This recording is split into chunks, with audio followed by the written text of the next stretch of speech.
Hey guys, it's Erros, and I know I haven't made a video in quite a time, but it's because I've been working on this. Now, as you can tell from the title, it's a survival teleporter without using a nether portal. Now, if you have seen Simply Stark's video, it is based off his concept of wireless redstone and also Cubvan 13.5 or 135 instant wire. So I'm using two of their concepts and I put them together. But as you can see, if you've seen Simply Starks, you'll know that if I were to have a portal, it would be around here, over here, as the chunks load, and you can tell that I in fact don't have a portal. So I am doing this without using a portal. So what am I doing? Well, I'm loading a 5x5 area, as you can tell, and hopefully these chunks load up. And so what I'm doing from that is, for I guess everyone who's doing the whole teleporting thing, you know that the middle chunk becomes an entity processing chunk. So why is that? Well, we have to keep the wireless machine, which is the minecart, in the entity chunk loading chunk, because it is in fact an entity. So how am I keeping this chunk loaded? Well, as you can see, I have this clock. It has 3 redstone pulses in it. But why am I doing that?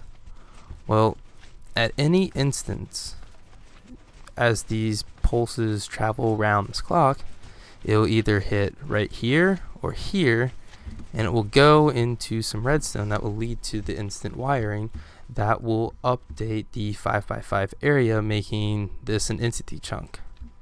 So this is just in case that I leave this area, so that it will stay loaded and it will stay as a pseudo spawn chunk. Now, before, I had a way that if you teleport at the right moment, you would actually break this system. But for some reason, adding a villager with, I don't know if this counts as a village or if it's just a villager being a passive mob, is allowing the chunks to load even slower, or unload even slower. So why is it that I made this design? Well, if you've seen my last design, it kind of broke. My 1.7.2 design broke in the 1.7.4 update, and we are now sitting in the snapshots, so the 14W02C snapshot. So we have that snapshot. So this is working in the new snapshots, and as you can tell, we have the new sign blocks. So I'm gonna hop into survival so I can show you that I can in fact teleport without like using command blocks or all of that. So what we want to do is we want to press this 3 to 5 times. Kind of bad how many times you have to press it, but we want to do it fast and throw that up, and you saw that it says hello at the bottom left. Well, now we teleported. So as you saw right before we left, this was quartz instead of emeralds. So as I showed you, we are in fact teleporting. And if you caught the coordinates a couple of seconds ago when I pulled up this screen, it was negative 540, I believe, and now we're at negative 900. So I am in fact teleporting. I'm not lying to you and not doing any special magic or anything like that. So let me hop into creative and show you a little more of how I'm doing this. So you see we have the clock again, and we have the villager. So from Simply Stark's design, I took his wireless idea. Now, I know he didn't explain it in his video, but essentially what is happening is we know that this is going off and it's being powered. So it constantly goes up and down, and depending on how the iron bars are updated, they will either keep this going up or they'll drop it. Easy enough. And then that will lead to of course now you can see it's changing, but it will lead to a torch that is powering this dropper that goes into a hopper combination. Now what's happening is, as this goes into it, what's really going on is every time you update this, so you know how I pressed that 5 times and then we got teleported? What I was doing was I was updating this so that it would not be on, and then it would be on, then not be on, then be on. So what is that doing? It's passing these 3 redstone dusts into the hopper. And with this torch on, they can't come back in. Or maybe it's that torch. I don't really remember. But this is how he's doing it. And so from there, as soon as all 3 of them make it into that hopper, this redstone dust will move over into this redstone, which will activate this. And I actually added this because I was having difficulties, but it will activate this, which will go into here, and it will drain this hopper and have all 3 redstone go back into here so that you could start over.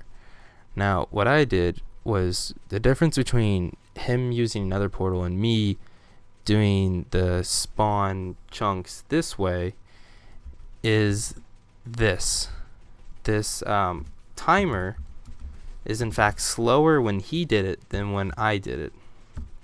The reason why his was slower, I don't know exactly how he got it, but I don't know why this isn't working. Give me a second. But what he was doing, or no, I can just do, you're seeing me fail.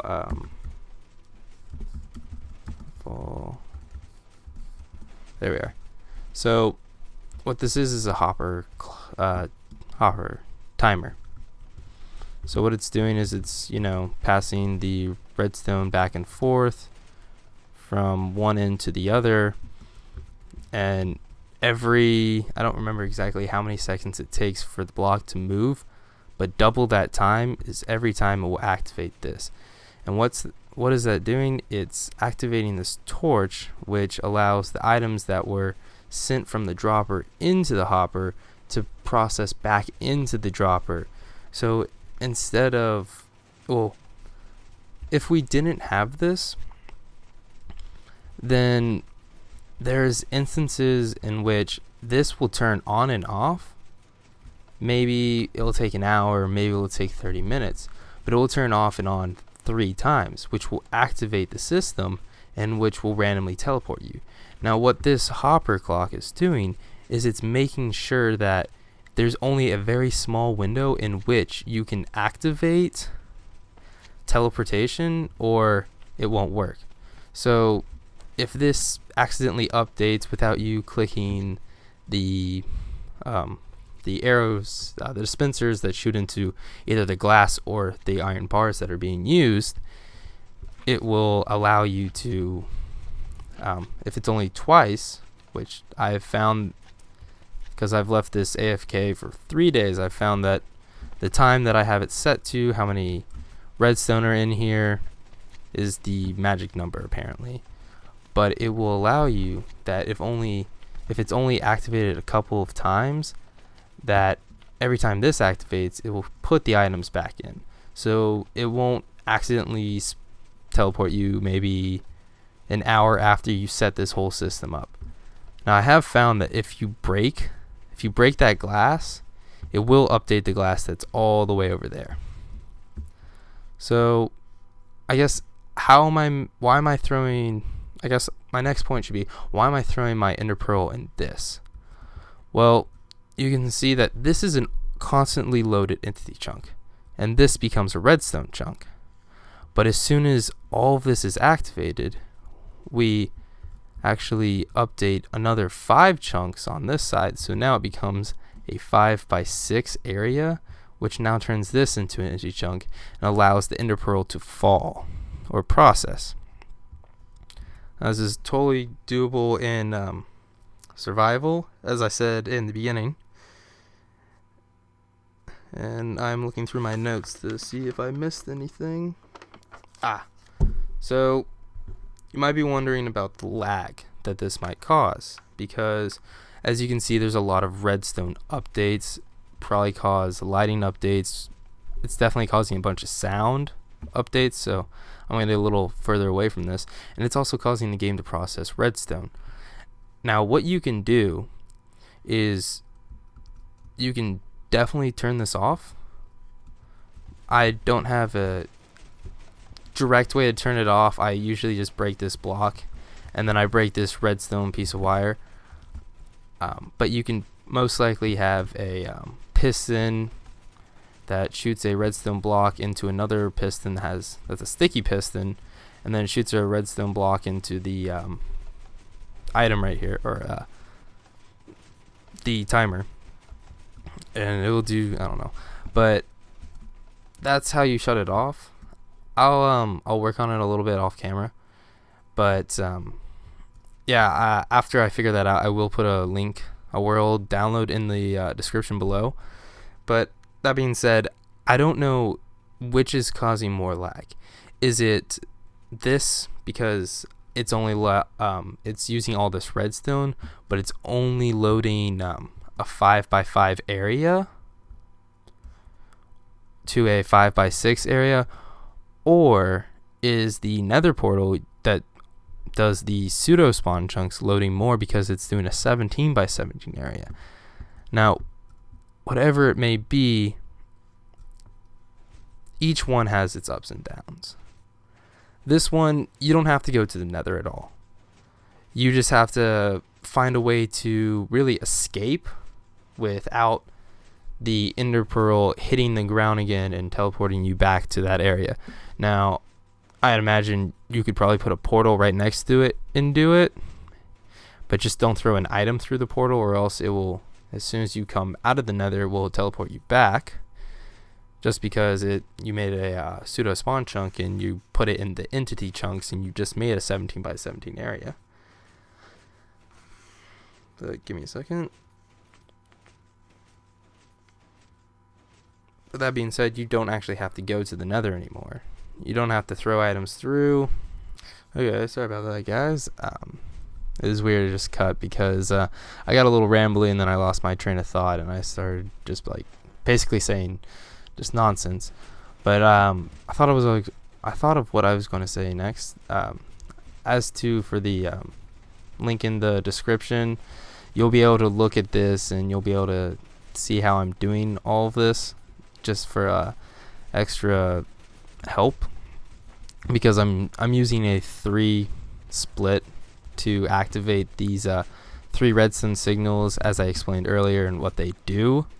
Now then they go to, of course, this, which completely turns on, which allows this clock to be on.